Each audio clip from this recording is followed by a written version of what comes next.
잘 나오셨습니다. 성도님 얼굴만 봐도 은혜가 됩니다. 사랑하고 축복합니다. 사랑하고 축복합니다. 로댕이라고 하는 조각가가 있었죠. 로댕이 만든 조각품 중에 아주 유명한 조각의 이름이 있습니다. 무엇인지 아십니까? 로댕의 생각하는 사람이라는 제목의 조각품입니다. 초등학교 때인지 중학교 때인지 저희 학교에 이 운동장 한쪽에, 운동장은 아니고 이 보도블록이 있고 한쪽에는 화단이 있고 또 운동장, 이렇게 보통 학교 운동장이 그렇게 되어 있지 않습니까? 한쪽에 이 로댕의 생각하는 사람이라고 하는 작품이 있었어요. 그리고 중학교 때인가 고등학교 때인가 윤리 시간에 이 로댕의 생각하는 사람이 나오게 된 것은 계몽주의 영향이다.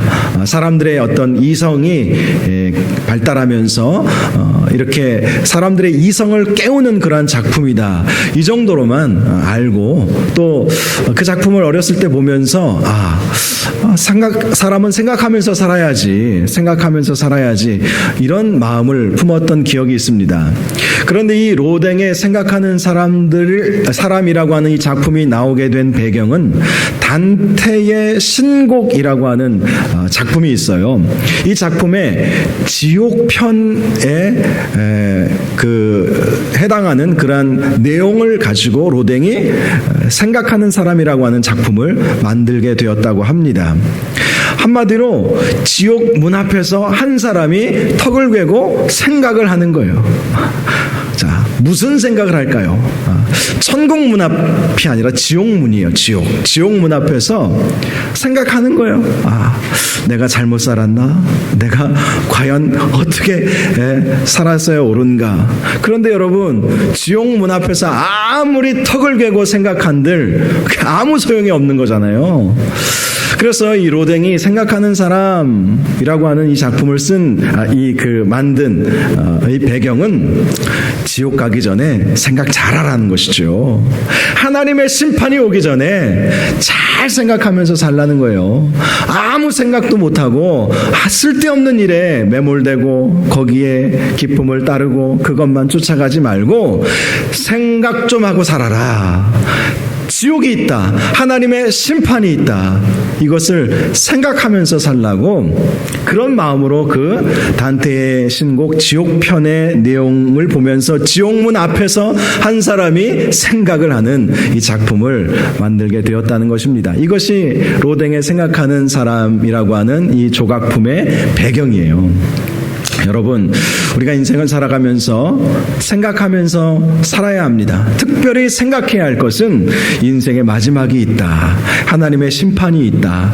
우리 주님께서 반드시 다시 오신다. 이것을 믿고 또 그렇다면 우리가 어떻게 살아가야 할 것인가? 어떻게 사는 인생이 참된 인생인가? 우리가 그것을 생각하면서 살아야 하는 것입니다. 저와 여러분이 그러한 로댕의 생각하는 사람과 같은 그 작품처럼 우리 인생을 어떻게 살 것인가 깊이 생각하면서 어떻게 하면 주님을 기쁘시게 할 것인가, 어떻게 하면 주님의 몸된 교회를 더 아름답게 섬길 수 있을 것인가, 어떻게 하면 하나님의 나라와 하나님의 영광을 위하여 쓰임받을 수 있을 것인가 생각하며 사시기를 주님의 이름으로 축원합니다. 옆에 계신 분들에게 이렇게 인사해 보겠습니다. 생각 좀 하고 삽시다. 부정적인 의미가 아니라 왜 생각 없냐 이렇게 반응하는 것이 아니라 정말 깊이 우리 인생을 생각하면서 살아야 하는 것이죠. 오늘 본문은요, 바벨론을 향한 경고의 말씀이죠. 당시 이사야 선지자가 활동하던 시대에는요, 바벨론 제국이 이제 막 일어나는 때였습니다. 아수르라고 하는 나라가 북이스라엘을 멸망시키고 그리고 한 300여 년간 아주 위세가 아주 강력했던 그런 때가 있었죠. 이 이사야 선지자는 약 60년에서 한 70년 사이 정도 활동을 했던 것으로 알려져 있어요. 굉장히 오랜 기간, 나름대로 오랜 기간, 한 사람의 인생을 100세라고 본다면 이 당시에 7, 80년 이렇게 살지 않았겠습니까? 이 당시에 이렇게 70년 가까이 선지자로 사역했다는 것은 굉장한 축복이었죠. 이 이사야 선지자가 이사야서 1장 1절을 보니까 우시야, 요담, 아하스 그리고 히스기야 시대까지 이렇게 활동을 했다고 말씀을 하고 있습니다. 특별히 이 우시야, 요담, 아하스 이 시대는요, 아수르의 흥망성쇠를 보던 시대예요. 즉 아수르가 성장함과 동시에 북이스라엘은 이미 망했고 남유다는 큰 위기 가운데 있었던 시대였습니다. 이 아수르가 굉장히 잔인한 나라였거든요. 역사상 이렇게 잔인한 나라는 없었던 것으로 알려질 만큼 아주 잔인한 나라였어요. 그러니 북이스라엘을 완전히 멸망시키고 그곳에 자기 민족을 심어놓지 않았습니까? 그래서 사마리아인이라고 하는 혼혈인이 만들어지게 되었죠. 물론 사마리아 사람들은 그렇게 역사를 해석하지 않지만 남유대 사람들은 북쪽에 있는 사마리아 사람들을 그렇게 평가를 했습니다. 그래서 그들과 상종하지 않았던 것이죠. 남유다라고 별 수 있었겠습니까? 아수르로부터 계속해서 공격을 받고 있는 상황이었습니다. 그것이 우리가 이사야서 1장부터 12장까지 나와 있는 상황이었어요. 한마디로 우시야, 요담, 아하스에 의해서 아하스가 다스리는 그러한 때에 물론 경제적으로는 부강한 때였습니다. 굉장한 부유를 누리고 있는 때였어요. 그러나 영적으로는 아주 깊은 타락에 빠졌던 때가 이 우시야, 요담, 아하스 왕이 이 유다를 다스렸던 때였습니다. 우시야 왕에 대해서는 이런 말씀이 있습니다. 역대하 26장 8절을 보면 우시야가 매우 강성하여 이름이 애굽 변방까지 퍼졌더라.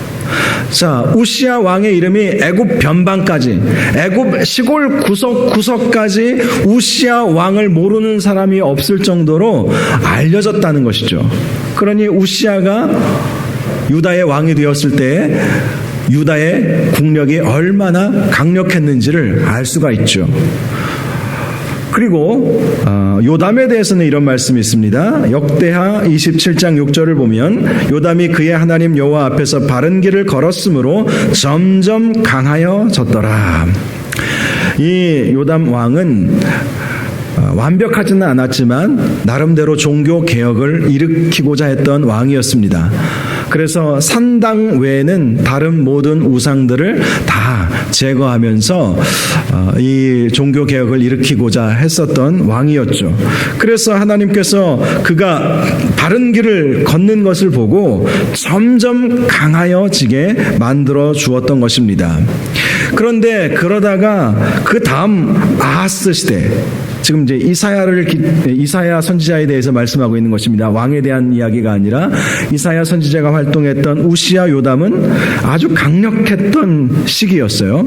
그런데 이사야가 활동했던 시기 중에 이제 아하스가 왕이 되었을 때는 그 나라의 그 유다의 나라의 위세가 완전히 바닥에 추락해버리고 말았습니다. 그 이유가 역대하 28장을 보니까 그가 하나님 앞에 정직하게 행하지 않음으로 인해서 하나님께서 그를 아람 왕의 손에 넘겨버리신 거예요. 자, 아람 왕의 손에 넘기셨다는 것은 아람에 의해서 계속해서 공격을 당했다는 것이죠. 즉 당시 남유다 왕국은요, 아람에 의해서 공격받고 블레셋에 의해서 공격받고 에돔에 의해서도 공격받고 또 당시 세계의 패권을 장악하고 있었던 아수르에는 속국이 되어버리는 그러한 아픔이 있었던 때였습니다. 자, 오늘부터 보게 될 13장부터 이제 23장까지 10장, 11장까지 이르는 말씀은요, 이 아하스 다음으로 왕이 된 우리가 잘 알고 있는 히스기야가 왕이 되었을 때에 일어났던 일들을 하나님께서 이사야 선지자에게 말씀해 주셨던 예언의 말씀이 나와 있어요. 자, 히스기야 왕, 아주 선한 왕으로 알려져 있지 않습니까? 그는 종교 개혁을 일으켰던 왕이었습니다. 유월절을 다시 회복시켰던 왕이었어요. 유월절을 회복시켰다는 것은 그 이전까지는 유월절을 안 지켰다는 것이죠. 하나님께서 반드시 3개의 절기를 지켜라 말씀하셨는데 그 절기를 지키지 않은 거예요. 유월절은 절기 중에 절기, 가장 큰 절기 아니겠어요? 유월절로부터 시작해서 그 다음에 50일이 지나면 오순절이 되는 거예요. 그리고 그 이후에 이제 수장절이 되는 것입니다. 그런데 유월절을 안 지키니 그 다음 오순절을 지켰겠어요? 유월절을 안 지켰으면 오순절도 안 지키고요. 그 다음에 수장절도 당연히 안 지켰죠. 그러니까 절기를 전혀 지키지 않은 시대에 히스기야는 절기를 회복하자, 예배를 회복하자 이러면서 종교 개혁을 일으켰던 것입니다. 이런 상황 속에서 이제 아수르가 이제 점점 그 나라의 세력이 기울어지고 신흥 제국이 일어서게 되었는데 그 제국의 이름이 바로 바벨론이었습니다.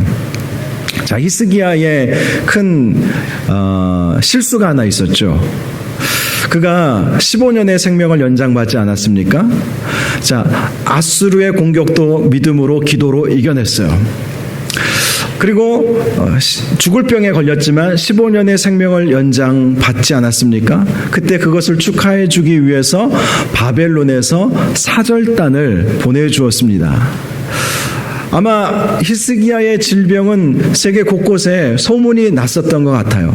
그런데 히스기야가 치유받았다라는 소문이 바벨론의 이 왕에게 들려서 바벨론 왕이 사신을 보내서 축하해 주었던 것이죠. 그런데 당시 히스기야가 했던 실수가 뭐였죠?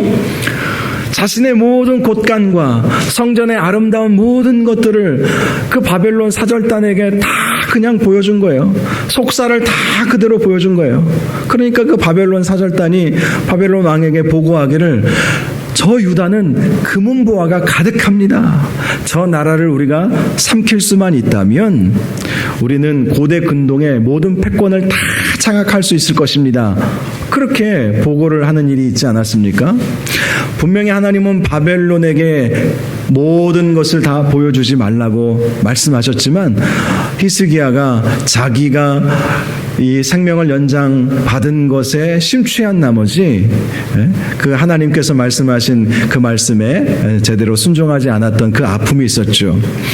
자, 히스기야 시대에는 아수르는 기울고 바벨론은 이제 세력을 힘을 얻는 그러한 때라는 것이죠.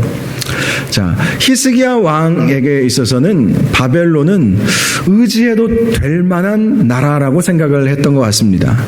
그도 그럴 것이 바벨론이 어떻게 했습니까? 이 아수르를 무너뜨렸잖아요. 그리고 당시 유다는 이 아수르의 속국이었어요. 그런데 바벨론이 그 아수르를 무너뜨리니까 바벨론을 의지하고 바벨론과 좀 친하게 지내면 우리 이 유다 왕국은 건재하겠구나. 저 북이스라엘은 아수르에 의해서 무너졌지만 멸망당했지만 우리는 건재할 수 있겠구나. 이렇게 이제 생각을 했던 것이죠. 그런데 오늘 말씀을 보면 하나님은 이사야 선지자를 통해서 경고의 말씀을 주는 것입니다. 바벨론 아무리 신흥 제국으로 성장하고 있고 아수르를 무너뜨린 나라라 할지라도 그 바벨론 반드시 무너질 것이다. 하나님께서 이사야 선지자에게 그 말씀을 알려주셨던 거예요. 히스기야 왕에게 있어서는 이사야 선지자의 그 말이 아주 뼈에 깊이 새겨지는 그러한 말씀이 되었을 것입니다. 네가 지금 신흥제국 바벨론을 의지하려고 하지, 그러나 그 바벨론은 하나님의 심판의 대상이 될 뿐이야. 이것을 지금 하나님께서 말씀해 주신 것입니다. 그래서 오늘 본문 13장, 이사야서 13장 내용 전체가 바로 이 바벨론의 이 멸망, 하나님께서 징계하시는 그러한 이 바벨론을 향한 하나님의 징계의 말씀으로 아주 가득 차 있다는 것을 말씀해 주고 있는 것이지요.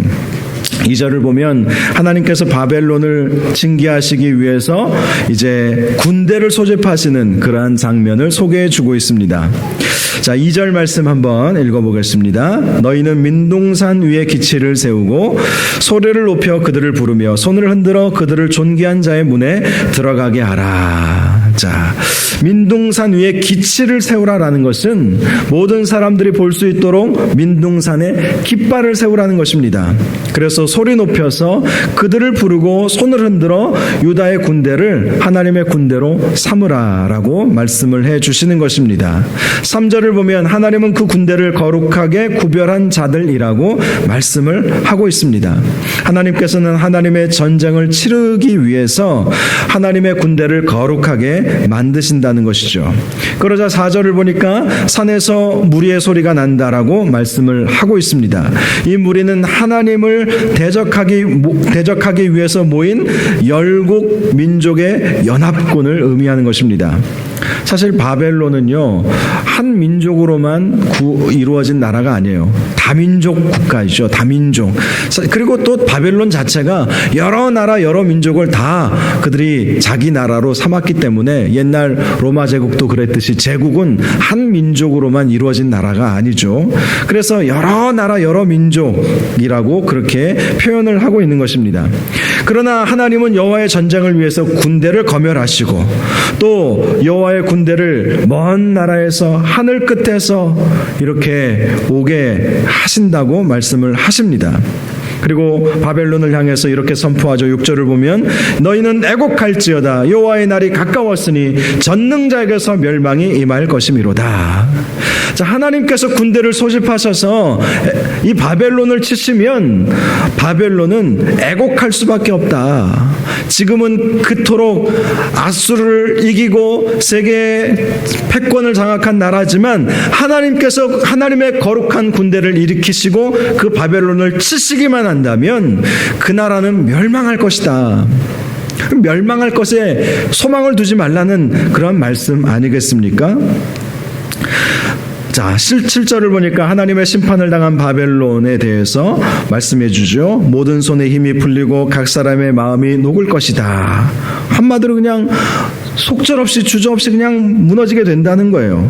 8절을 보면 놀라며 괴로움과 슬픔에 사로잡혀 해산이 임박한 여자같이 고통하며 서로 보고 놀라며 얼굴이 불꽃 같을 것이다. 자, 얼굴이 불꽃 같다는 말씀은 두려움과 고통으로 인해서 피가 솟구치게 된다는 그러한 말씀인 것입니다. 피가 솟구치며 얼굴이 빨개지지 않겠습니까?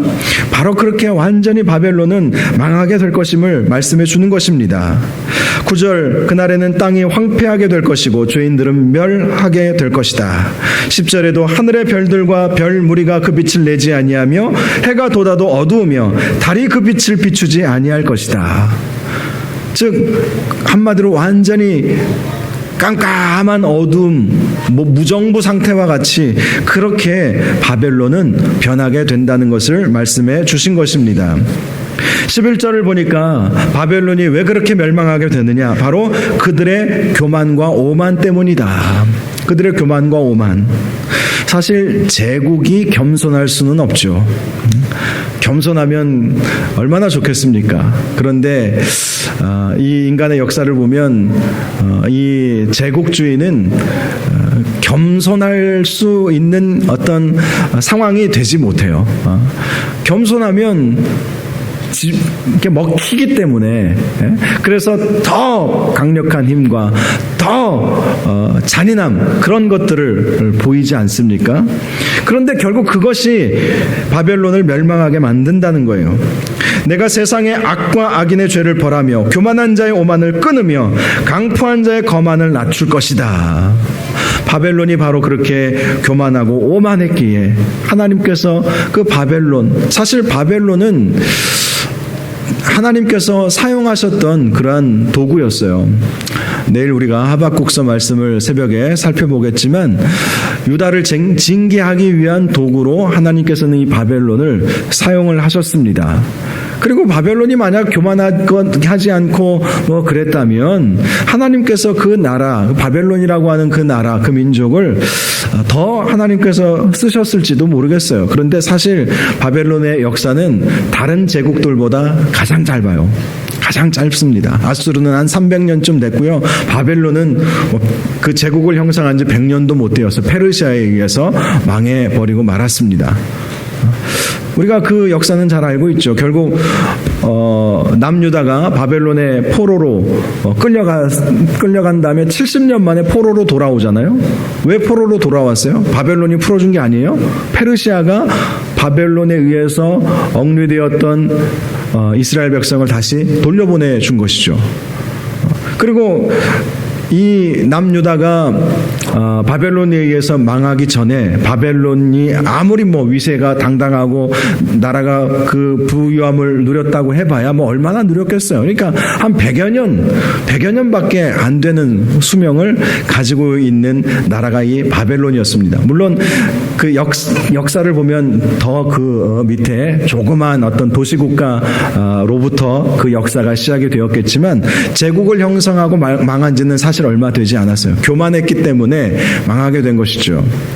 그런데 이 바벨론이 사실 어찌 보면 역사적으로는 아주 짧은 시기에 어떤 그들의 힘을 유지하고 있었지만 성경적으로 보면 이 바벨론은 아주 악랄하고 아주 못되고, 그래서 요한계시록도 큰 성 바벨론이 무너진다고 말씀하잖아요.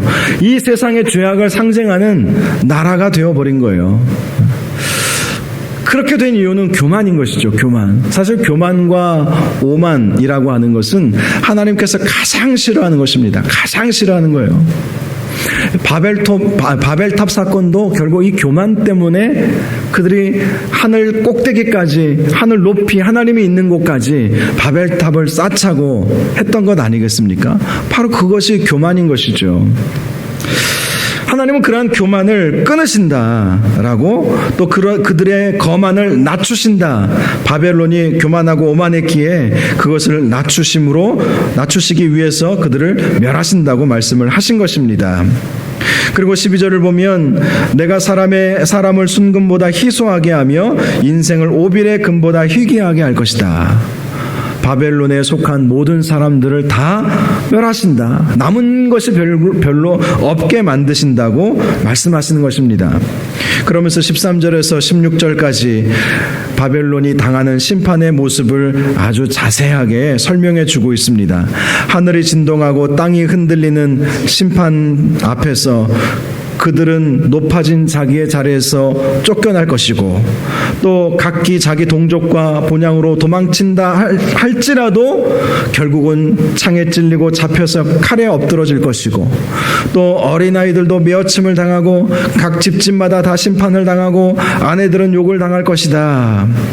이러한 하나님의 심판이 바벨론에게 임하게 될 것임을 말씀해 주시는 것입니다.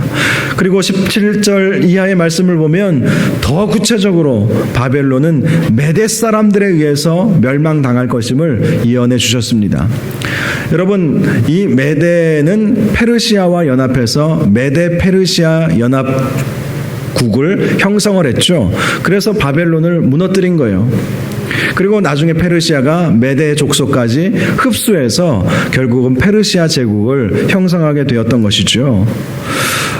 정말 어찌 보면 이 이사야 선지자가 활동했던 이 시대로부터 시작해서 바벨론이 멸망하게 되는 그 시대는 수백 년 후의 상황이거든요. 적어도 100년, 200년 후의 상황을 이사야 선지자가 하나님으로부터 말씀을 받아서 그것을 지금 말해주고 있는 거예요. 지금 바벨론이 이렇게 강력한 세력을 이렇게 만들어가고 있지만 그 나라도 망할 것이라는 거예요. 그 나라도 결국 하나님의 징계를 당할 것이다. 왜? 그들은 교만했기 때문이라는 거예요. 교만하면 이렇게 된다는 것을 말씀해 주시는 것입니다.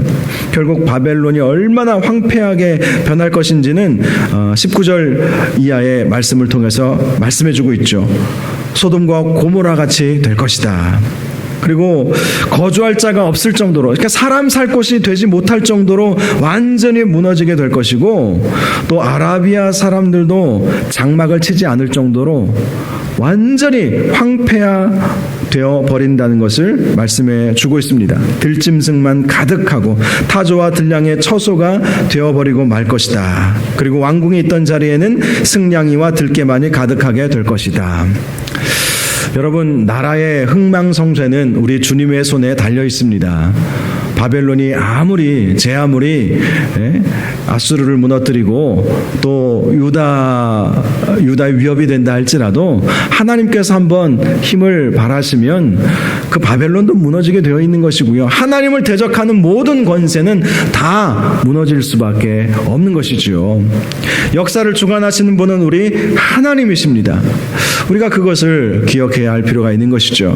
이 말씀이 히스기야 왕에게 선포되어졌다면 히스기야가 이 말씀을 그대로 잘 받고 정말 믿음으로, 끝까지 믿음으로 그의 믿음을 그가 지켰다면 훨씬 더 유종의 미를 거두지 않았을까. 사실 히스기야는요, 생명을 연장받으면서 그의 인생이 더 안 좋아졌던 왕이 되어버리고 말지 않았습니까? 우리는 그가 15년 생명 연장받은 것에 중심을 두고 우리도 어떤 그 중한 질병에 걸리면 히스기야처럼 생명의 연장을 달라고 기도하지만, 히스기야는요, 생명 연장받으면서 그가 유종의 미를 못 거뒀어요. 사실은 정말 사느냐 죽느냐는 주님 손에 달려있는 것이고, 살아도 주의 영광을 위해서, 설령 죽는다 해도 주님의 영광을 위해서 우리가 그렇게 죽어야 되지 않겠습니까? 이 바벨론의 멸망에 대한 하나님의 이 경고 말씀을 히스기야가 제대로만 이해했어도 바벨론을 의지하고 바벨론 편에 서면 바벨론이 우리를 보호해 줄 것처럼 그렇게 생각하지는 않았을 텐데 라는 아쉬움이 드는 말씀이기도 합니다. 오늘 말씀의 교훈은 우리가 세상을 의지하지 말자는 것이죠. 결국 하나님만이 우리의 의지의 대상이 되시는 분이심을 우리에게 말씀해 주고 있습니다. 세상은 우리를 향해서 나와 함께 하자, 세상이 우리에게 달콤한 유혹을 보내는 것들이 얼마나 많이 있는지 모릅니다. 그러나 그런 것들은 우리의 의지의 대상이 될 수가 없어요. 그것은 영원하지 않는 것들 아니겠습니까? 영원한 것은 우리 하나님의 말씀이고 우리 하나님만이 영원하신 분이십니다. 하나님만을 의지해야지 세상을 의지하는 순간 그들과 함께 망할 수밖에 없다는 사실을 우리에게 말씀해 주시는 것입니다. 저와 여러분이 끝까지 주님만을 의지하며 주님만 바라보며 주님을 위해 살아갈 수 있기를 주님의 이름으로 축원합니다. 로댕에 생각하는 사람 잘 기억하십시오. 지옥문 앞에서 생각하는 거예요. 우리가 지옥문 앞에서 그렇게 생각하는 사람이 아니라 천국문 앞에서 할렐루야, 그때는 무슨 생각할 게 뭐가 있습니까? 하나님 앞에서 감사하고 나 같은 죄인 천국에 하나님께서 이렇게 가게 해주시니 얼마나 감사하겠어요. 무슨 생각할 겨를이 어디 있습니까? 기뻐 춤을 추는 것이죠. 우리가 오늘 말씀 나누기 전에 기뻐 춤을 추며 소리 높여 주님을 찬양했던 것처럼 그렇게 찬양하며 주님 나라 가시는 저와 여러분들 되시기를 주님의 이름으로 축원합니다. 기도하겠습니다. 거룩하시고 존귀하신 아버지 하나님, 우리는 세상을 의지해서는 안 됩니다. 특별히 오늘 말씀을 통해서 바벨론 의지하지 말고 멸망당할 것에 의지하지 말고 하나님만을 의지하라는 귀한 말씀 우리에게 허락하여 주시니 감사합니다. 주님, 나의 힘이 되어주시고 나의 방패가 되어주시고 나와 함께 하시는 그 주님을 날마다 의지하며 주님만 바라보며 살아가는 저희 모두가 되게 하여 주옵소서. 예수님의 이름으로 기도하옵나이다. 아멘.